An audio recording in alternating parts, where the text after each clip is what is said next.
ఆయా కాలాల్లో ఎంతో మంది భక్తులకు దేవుడు దర్శనం అయ్యాడు.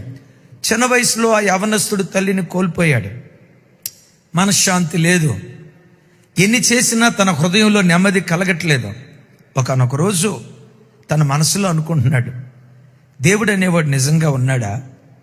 సిక్కులను అడిగితే మా దేవుడు దేవుడు అంటున్నారు, ముస్లిమ్స్ని అడిగితే మా దేవుడు దేవుడు అంటున్నారు, ఇంకొక మతస్థులను అడిగితే మా దేవుడు దేవుడు అంటున్నారు, బుద్ధులను అడిగితే బుద్ధుడే దేవుడు అంటున్నారు, జైనులను అడిగితే మా దేవుడే దేవుడు అంటున్నారు, ఇక క్రిస్టియన్స్ని అడిగామా యేసు ప్రభువే దేవుడు, ఇంకో దేవుడు లేడు అంటున్నారు. అట్లా కాదు, అసలు దేవుడు అనేవుడు ఉంటే నాకు కనపడాలి.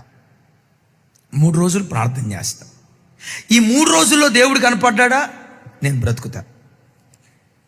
ఏ దేవుడు నాకు కనపడలేదనుకో, 3 రోజులు అయిన తర్వాత జలంధర్ రైల్వే స్టేషన్, పంజాబ్ రాష్ట్రంలో ఉన్న జలంధర్ రైల్వే స్టేషన్కి వెళ్ళి ట్రాక్ మీద తలకాయ పెట్టి ఆత్మహత్య చేసుకుని చచ్చిపోతా. తల్లి లేదు, ఆ ప్రేమ నాకు ఇంట్లో దొరకట్లా. ఈ బ్రతికే కంటే నేను చచ్చిపోతే మంచిది కదని మనశ్శాంతిని కోల్పోయి దేవుడు అనేవాడు నాకు కనపడితే నేను బ్రతుకుతా, ఆయన కనపడి నా హృదయానికి సమాధానం ఇస్తే నేను బ్రతుకుతా అని తన ఇంట్లో ప్రార్థన చేసుకుంటున్నాడట. ఎలా ప్రార్థన చేసుకుంటున్నాడో తెలుసా? దేవుడా, నువ్వు అనేవాడు ఉన్నావు అని అందరూ అంటున్నారు, నేను కూడా కొంత నమ్ముతున్నా. నీ పేరేంటో తెలియదు, అసలు నీవెవరివో, నీ పేరేంటో, నీ పేరు చొప్పు నువ్వు బయలుపరుచుకో. మొదటి రోజు ఏడ్చాడు, ఏ దేవుడు కనపడలా. 2వ రోజు ఏడ్చాడు, ఏ దేవుడు కనపడలా. 3వ రోజు ఏడ్చాడు, ఏ దేవుడు కనపడలా.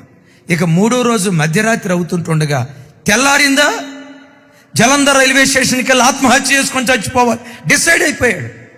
12 అవుతుంది, 1 గంట అవుతుంది. తన మరణ గడియ సమీపించే కొద్దీ గడగడ వణుకుతూ, దేవా నీవనేవాడి ఉంటే నాకు కనపడయ్యా. నేను కూటి కోసం గుడ్డి కోసం అడగట్లేదయ్యా, నాకేదో భౌతికంగా ఆస్తిపాస్తులు ఇవ్వమని నిన్ను అడగట్లేదయ్యా. మనశ్శాంతి లేదు, ఏ పేరు చొప్పున నిన్ను పిలవాలో నిన్ను నువ్వు బయలుపరుచుకోనని ఇక ఆఖరి గడియలో పిచ్చోడి ఏడ్చినట్టు ఏడుస్తున్నాడట.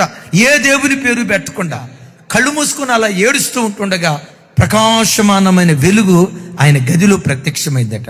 ఆ ప్రకాశమానమైన వెలుగులో నుండి సిలువ, ఆ సిలువ మ్రాను మీద యేసుక్రీస్తు వారు ప్రత్యక్షమై, సాధు సుందర్ సింగ్, నువ్వు వెతుకుతున్నటువంటి జీవం కలిగిన దేవుడను నేనే.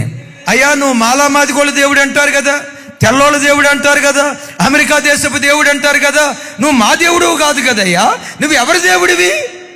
అప్పుడు యేసుక్రీస్తు అన్నారనట. యేసుక్రీస్తు అందరికీ ప్రభువు.